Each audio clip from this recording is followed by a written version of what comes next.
So today I got a really cool transition for you guys to try out in Final Cut Pro 10.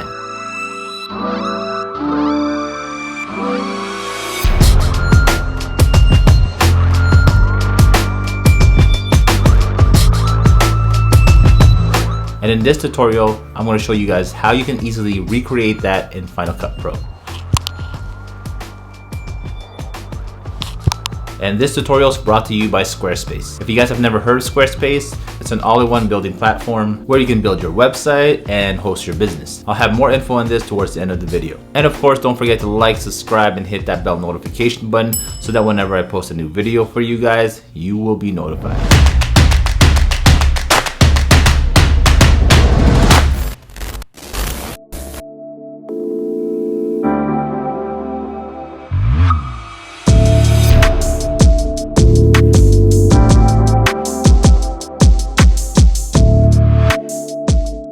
So this effect was suggested to me by a subscriber who showed me this really cool trailer for a TV show in Turkey.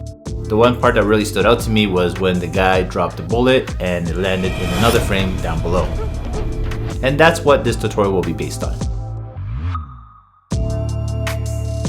So today I'll be using my Sony a7 III camera along with my Sony 24mm G Master lens, and I'll have it on my Manfrotto V3 tripod. And since the a7 III doesn't have a flip-up screen, I'll also be using a Best View field monitor. It's completely optional, but I'll have mine on since it'll give me a better idea of what's in focus in my shot. There, it's good? Yeah. So in order to make this work, we will need two different scenes. These scenes can be filmed pretty much anywhere, but try to pick two different locations so that they don't look similar in the final shot. It's also good to film this in 4K if you have that option, since you're able to zoom in and zoom out and not worry about losing any quality in your footage. But if you don't have 4K, don't worry about it, work with what you have. So what you're going to do first is place your camera on the tripod and then stick your hand out so that it's around the middle of the frame, also making sure that it's in focus. Putting this in manual focus will be a lot better so that your camera doesn't change focus throughout the clip. Take the item that you're going to drop and then just let go. Now don't film it too close or too far out, just a good distance between the camera so that you have some wiggle room in the top and bottom of the frame when you're editing it in post. So in the second scene, you'll be catching the item instead of dropping it. And again, film this at a good distance, which is not too far or not too close to the camera, and also film with the same settings as the first scene. So have everything in manual focus. Now this part might be a little tricky, so if you have another person to help you out, it'll probably work out a lot better. Have your hand out again around the same area as it was in your last clip, then drop the battery right into that hand. Yeah, it's good. Okay. And now that you're done shooting your clips, we're gonna go into Final Cut Pro 10 and I'll show you guys how to edit this. Under the generator sidebar, drag a custom generator to the main timeline. Then drag the beginning clip on top of it and the other clip on top of that. Click on the very top clip and change the scale size to 50%. Click on the transforms button and then move it to the bottom of the frame. Now click on the bottom clip, change the scale size to 50%. Click on the transforms button again and then move this one to the top of the frame. Next, you have to match up the timing of the drop.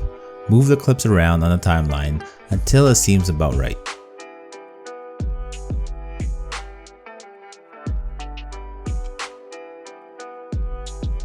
Then you have to match up the clips so that the item being dropped lines up in both clips. Click on the Transforms tab so you are able to move and resize each clip.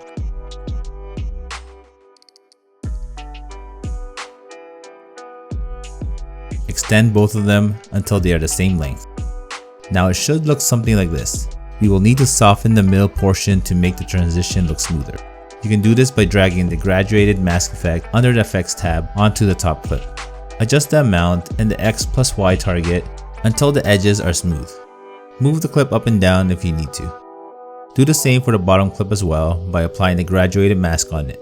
Play around with the center specs to fix this one and smooth it out.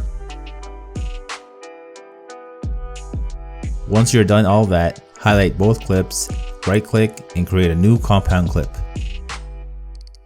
Resize it until you don't see any of the dead spaces on the top, bottom, and sides. Now click on the Transforms tab and drag the clip until you see your top hand.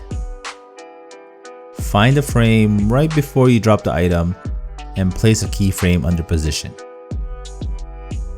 Then press the right arrow key to move over to the next few frames until the item is not visible anymore, and then lower the number in the Y-axis position and move that until it shows your bottom hand. Add the handheld effect to add some movement to your clip. Now trim out the excess parts that you don't need, then color grade and add some sound design to complete the look.